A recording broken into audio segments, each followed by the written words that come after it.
O 35º dia da travessia, a anciã do deserto. Texto de autoria de Yoskás.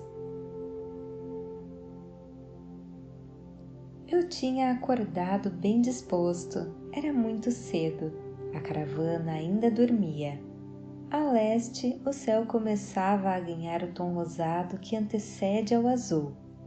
Sem demora, as estrelas se retirariam de cena. Em verdade, estariam lá apenas ocultas pela cortina do dia. Os sentidos permitem ou limitam as percepções à medida de como lidamos com eles. Sentei na areia em um local um pouco afastado e fiquei pensando sobre a verdade que está por trás dos nossos sentidos. O mundo e, por consequência, a vida nos é concebido da maneira como entendemos tanto o mundo quanto a vida. Quantas e quais cortinas preciso abrir para encontrar a verdade? Quanto da vida eu perco por não a perceber em toda a sua amplitude e sutileza? Eu estava envolto em minhas reflexões quando fui interrompido por uma anciã. Ela parecia ter uma idade avançada ao analisar por sua pele bastante enrugada. Não conseguia me recordar dela na caravana. As suas feições não eram nem tristes nem alegres, apenas serenas. A anciã me perguntou se eu podia acompanhá-la. Imaginei que ela precisava de ajuda e, sem hesitar, me coloquei à disposição. Ela me levou até a tenda mais distante do acampamento. Quando entrei, vi sobre uma mesa baixa, típicas dos acampamentos no deserto, um bolo coberto com frutas secas. Ela me acomodou em uma confortável almofada e se sentou em outra à frente. Serviu-me uma fatia de bolo com uma caneca de café, uma combinação maravilhosa, tudo muito gostoso. A anciã pegou uma pequena harpa e começou a tocar uma música suave, tudo muito agradável. Quando acabei, a anciã tornou a colocar outra fatia em meu prato. Pedi mais um pouco de café para acompanhar o bolo. Ela disse que o café tinha acabado. Sugeriu que eu experimentasse um dos chás que ela fazia. Aceitei. Ela me serviu em uma xícara de fina porcelana. A minha língua ficou adormecida após eu provar o chá. Quando coloquei um pedaço de bolo na boca, percebi que o mesmo bolo que minutos antes havia me deliciado tinha perdido todo o sabor. O chá tinha anestesiado as minhas papilas gustativas. Pensei que aquele não era um bom chá, pois furtava o sabor do bolo, ou talvez o bolo não fosse tão bom quanto imaginava. A anciã continuava a tocar a harpa, porém acelerou o ritmo. A música rápida acrescida do bolo sem sabor tornou de um momento para outro o ambiente desagradável. Nada falei, apenas agradeci a hospitalidade, me despedi sob a alegação de que eu tinha que arrumar as minhas coisas e saí. A anciã não fez qualquer objeção, apenas sorriu. Quando eu passava por entre as tendas, fui interrompido por uma jovem e bela mulher. Ela pediu a minha ajuda para abrir uma pequena caixa. Era uma tenda confortável, repleta de almofadas estampadas ao estilo árabe e com um agradável perfume de incenso. A moça estava sozinha. A chave parecia emperrada. Pedi um pouco de óleo. Ela perguntou se azeite serviria. Falei que sim e ela me passou um vidro. A chave azeitada girou na fechadura da caixa sem qualquer dificuldade. A caixa estava repleta de joias de ouro e pedras preciosas. A mulher se mostrou agradecida e disse para eu escolher algo da caixa. Recusei. Ela insistiu. Diante da minha irredutibilidade, a mulher escolheu um anel de fina ourivesaria adornado com um precioso rubi e tentou colocar em um dos meus dedos. Tornei a recusar. A minha resistência foi quebrada pelo seu belo sorriso e modo carinhoso pelo qual segurou na minha mão. Eu me senti no céu. Nesse instante entrou na tenda um homem. Ele estava zangado. Os dois discutiram em um idioma que eu não conhecia. Não foi difícil perceber que o homem reclamava pela caixa. A discussão subiu de tom. O homem apontava para o anel que a mulher tinha me dado e gritava. A anciã, que há pouco tinha me servido o bolo, entrou no momento em que eu devolvia o anel, me puxou, pegou pelo braço e me retirou da tenda. Senti-me aliviado de sair daquele lugar que mais parecia o inferno. Caminhei até a tenda que servia de refeitório. O simples fato de já ter café pronto me alegrou. Enchi uma caneca e bebi ali mesmo. Eu bebo muito café, principalmente quando acordo. Após completar a segunda caneca, houve um grupo de homens conversando sobre o caravaneiro. Falavam que ele se casaria assim que a caravana chegasse ao oásis. Seria uma grande festa, mas apenas alguns integrantes da caravana teriam sido convidados. Todos do grupo se declararam convidados e que providenciariam os presentes sem demora. Eu não tinha recebido qualquer convite. Uma enorme insatisfação corroeu as minhas entranhas. Não ter sido convidado para o casamento me entristeceu e, pior, fui tomado por um misto de inveja e ciúme. Um dos homens ressaltou a insistência do caravaneiro para que ele não faltasse à festa. Outro contou que também tinha sido convidado para apadrinhar o primogênito quando nascesse. Aquela conversa me fazia mal, mas por algum motivo eu não conseguia me afastar, como se o veneno que começou a correr em minhas veias precisasse de mais veneno para me manter de pé. Emoções insensatas e raciocínios absurdos. Foi quando a anciã tornou a me pegar pelo braço. Com um movimento suave, tentou me retirar daquele espiral negativo de sensações. Resisti. Ela olhou firme para os meus olhos.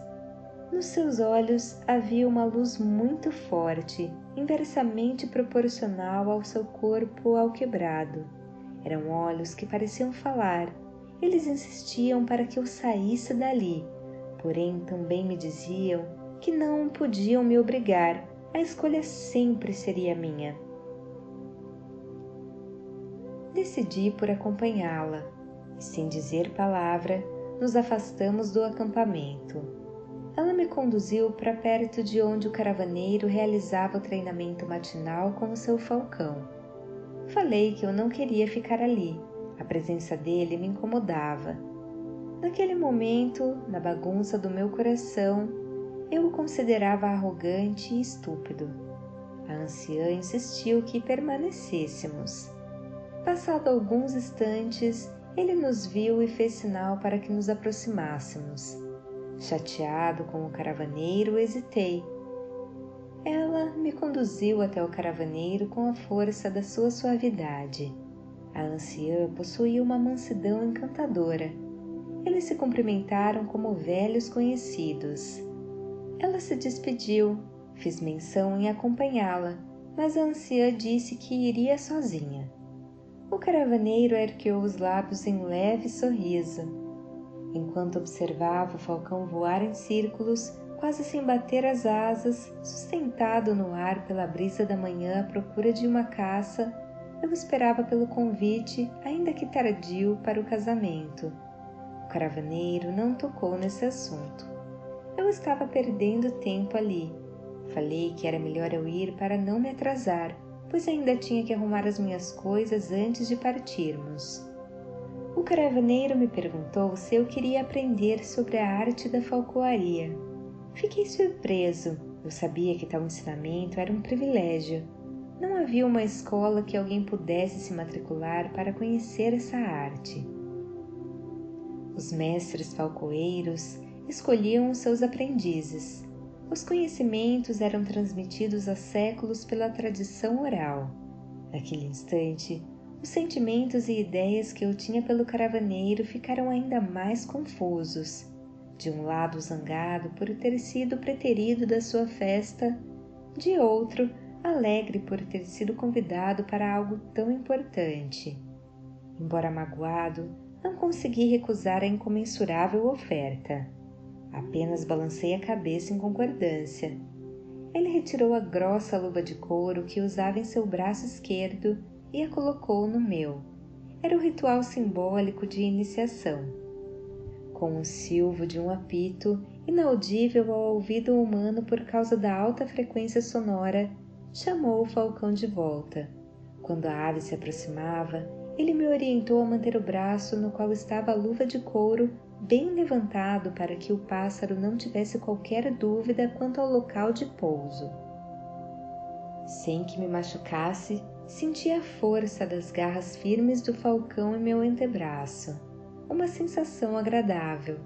Em seguida, me entregou uma espécie de touca que tinha por objetivo tapar os olhos da ave. Pediu para que eu cobrisse a cabeça do animal com delicadeza. E ele explicou: é para que o falcão não se distraia e possa se concentrar nas suas palavras. Diga para ele que apenas encontrará aquilo que conseguir ver. No entanto, fale também que enxergamos melhor quando vemos além dos olhos. Diante do meu olhar atônito, acrescentou: por mais apurados que sejam os olhos de uma ave de rapina. Em seguida, explicou: sempre podemos ouvir sem qualquer palavra, se deliciar sem usar o paladar. É preciso sentir além dos sentidos. Achei tudo aquilo muito estranho. O primeiro pensamento foi de como encontrar a melhor maneira para aconselhar um falcão sem me sentir ridículo. Em seguida, me ocorreu que talvez fosse uma limitação pessoal desprezar a inteligência e o instinto alheio, mesmo que de um animal. Assim, procurei as melhores palavras para aconselhar o pássaro. O caravaneiro me mostrou um movimento que eu teria que fazer com o braço como sinal para que a ave alçasse voo. Assim aconteceu. O falcão voou em círculos por minutos que me pareciam intermináveis. Comentei que aquela região do deserto era inóspita ao extremo, imprópria para a vida. Não haveria qualquer caça ali. O caravaneiro voltou a soar o apito inaudível. O falcão retornou. Levantei o braço esquerdo com a luva de couro para ele pousar. O caravaneiro colocou a touca sobre a cabeça do animal. Porém, ao invés de pedir para que eu falasse, ele próprio aproximou a sua cabeça ao falcão e movimentou os lábios como se conversasse com o pássaro. Não em palavras faladas, mas em pensamento. Achei esquisito. Fez sinal para eu liberar o animal para um novo voo. Quando retirei a touca da cabeça da ave, ela virou a cabeça e olhou para o caravaneiro por um breve instante, como se dissesse que tinha compreendido aquilo que não foi dito. O pássaro ganhou o céu. Após planar por algum tempo, o falcão recolheu as asas para mergulhar vertiginosamente até o solo. De longe, vimos a ave escavar as areias do deserto e trazer em suas garras uma serpente que, escondida, se acreditava protegida sob o piso arenoso e sem vida. O caravaneiro disse que era hora de encerrar. Por aquele dia bastava. Hoje marcharemos até mais tarde. Não haverá treino vespertino. Caso queira prosseguir, se apresente amanhã bem cedo. Agradeci. Disse que ele podia contar comigo no dia seguinte. No entanto, algo ainda me incomodava. Antes de sair para arrumar as minhas coisas, desejei que ele fosse feliz em seu casamento. O caravaneiro sorriu, deu de ombros e disse: eu sou feliz no meu casamento. Tenho esposa e filhos. Amo minha família. Não vejo a hora de retornar para casa e me aconchegar. Surpreso, me despedi e saí sem falar mais nada. Coloquei tudo no alforge e o ajeitei sobre o camelo. Procurei a anciã por todos os lugares, pois eu queria alinhar ao seu lado na marcha. Eu tinha muitas perguntas para fazer. No entanto, não tive sucesso. Indaguei por ela a várias pessoas. Ninguém a tinha visto. Naquele dia, ninguém emparelhou comigo. Segui acompanhado apenas dos meus pensamentos e sentimentos. Quando encerramos a marcha, a noite se avizinhava. O acampamento foi erguido e me afastei um pouco enquanto esperava o aviso para o jantar. Eu meditava sobre a necessidade de perceber além dos sentidos, sentir além das emoções, entender além das razões.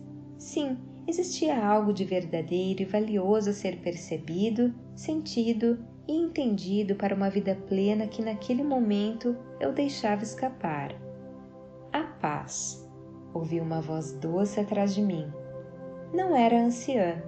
A bela mulher com os olhos da cor de lápis lazuli se aproximou sem eu perceber e mais uma vez parecia adivinhar o que acontecia comigo. Ela se sentou ao meu lado e disse: enquanto permitirmos que a densidade do mundo afete a sutileza da alma, ficaremos distantes da paz. Acreditar que a paz depende dos fatos da vida é uma tola ilusão. Quando ainda rumo à maturidade, acreditamos conhecer as delícias pelo paladar, o perfume pelo olfato, a beleza pelos olhos, a música pela audição e a textura pelo tato. A vida é mais. A verdade está bem distante dos sentidos básicos. O bolo deixa de ter sabor se eu estiver gripada. A música cessa de tocar se eu me negar a ouvir. A beleza se desmancha se eu fechar os olhos. Ou será que continuam a existir além dos meus sentidos, da minha capacidade de perceber e compreender tudo o que há? Tentar entender a vida apenas através dos sentidos básicos é desperdiçar a sua grande e melhor parte. As minhas limitações não podem impedir a minha caminhada. O caminho muda quando o andarilho se transforma. Qualquer um pode ser mais, mas é preciso treino para ver a serpente que se oculta sob a areia. Disse em explícita alusão à experiência vivida naquela manhã, mas também em clara metáfora. Falei que tanto o mundo quanto a vida são maiores quando eu me permito os sentimentos e a razão para entendê-los. Assim os percebo além dos sentidos básicos. Coração e mente são indispensáveis para a compreensão de tudo e de todos. A mulher de olhos azuis concordou apenas em parte. Sim, no entanto, temos que aprender a sentir e a raciocinar sem a areia das sombras que esconde a paz. Um assunto no qual já falamos várias vezes durante essa travessia, mas que nos persegue diariamente. Amor ou ódio não dependem da informação oferecida, mas da antena que a captar e do sinal que a codificar. A sua opinião e sentimento sobre o caravaneiro mudou quando a mentira e a intriga estimularam a vaidade, o orgulho, o ciúme e a inveja. Uma cortina se fechou e a beleza desapareceu. Quando o coração e a mente estão pacificados pela humildade, compaixão, simplicidade, mansidão, sinceridade, entre outras virtudes cuja raiz é o amor, tudo e todos se tornam diferentes. Tudo fica claro e sereno. Todos se tornam belos e interessantes mesmo diante das enormes dificuldades inerentes à vida. As cortinas se abrem. Em suma, sim, precisamos do coração e da mente para entender a exata verdade e a perfeita beleza da grande escola. Contudo, não basta usá-los. O amadurecimento se faz indispensável. Precisamos de um coração puro e uma mente profunda. Há os que ainda estão em sementes. Existem os que já compartilham em frutos. Os canais de entendimento e percepção são muitos. Todos têm o seu valor. Alguns, entretanto, se mostram extremamente poderosos. Há aqueles que chegam prontos com a audição, a visão, o tato, o olfato e o paladar, por isso são considerados básicos. Coração e mente, através das emoções e das razões, são considerados pelos eruditos como fundamentais para o entendimento do mundo e da vida. No entanto, embora importantíssimos, necessitam de aprimoramento. São sentidos de nível intermediário devido à extensão do alcance. Se coração e mente eram intermediários, quais seriam os essenciais? A mulher explicou. A intuição é a quintessência dos sentidos enquanto estivermos na terceira dimensão. A intuição, quando bem desenvolvida, é um canal valioso de comunicação com os planos superiores. Quando mal trabalhada, acaba servindo às esferas turvas da existência. Não raro, os andarilhos imaturos costumam confundir a intuição com os seus desejos e medos. Para discernir uma das outras, é preciso amor e sabedoria, através de muito conhecimento e exercícios para que todas as cortinas se abram. Nada é fácil. Contudo, não é só. Alguns sentidos são próprios do ego, pois nos dizem muito sobre a sobrevivência. Outros são permitidos apenas através da alma ao nos orientar quanto à transcendência. A intuição são os olhos, a voz, o ritmo, a percepção, o gosto, os sentimentos e a razão da sua alma. Isso é muito importante e poderoso. A alma é sua parte sagrada no todo universal. Ela o torna um ser cósmico. A alma conhece a origem da vida. Através da intuição, a alma tem o poder de te levar à zero dimensão, onde tudo é cristalino e as plenitudes aguardam. Apenas com ela à frente poderemos chegar à verdade. Ficamos em silêncio por algum tempo. A mulher disse que tinha coisas a fazer e se levantou. Agradeci a conversa. Falei que eu tinha muito o que pensar e me esforçaria para amadurecer a minha intuição como ferramenta evolutiva. A mulher sorriu. Antes de ela sair, perguntei sobre a anciã. A mulher com os olhos da cor de lápis lazuli explicou. Ela é uma mensageira da paz. De todas as plenitudes, a paz é a mais difícil de se conquistar. Parece escondida ou perdida sob tanta areia que colocamos sobre ela. Assim como a felicidade, o amor, a dignidade e a liberdade, a paz está em semente dentro de cada um de nós. Para encontrar a paz, é preciso perceber além dos sentidos, sentir além das emoções, entender além da razão. A semente da paz é uma semente sutil, porém poderosa, perceptível apenas à sensibilidade da alma.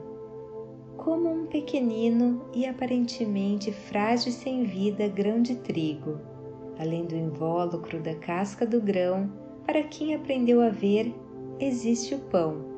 Para que o grão germine em vida, a casca inerte precisa se romper.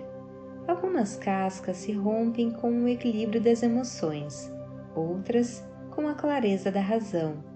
Contudo, há invólucros que precisam de uma força maior para que o pão da vida se manifeste através da paz. A fé é esse poder. Não se alcança a fé sem a intuição.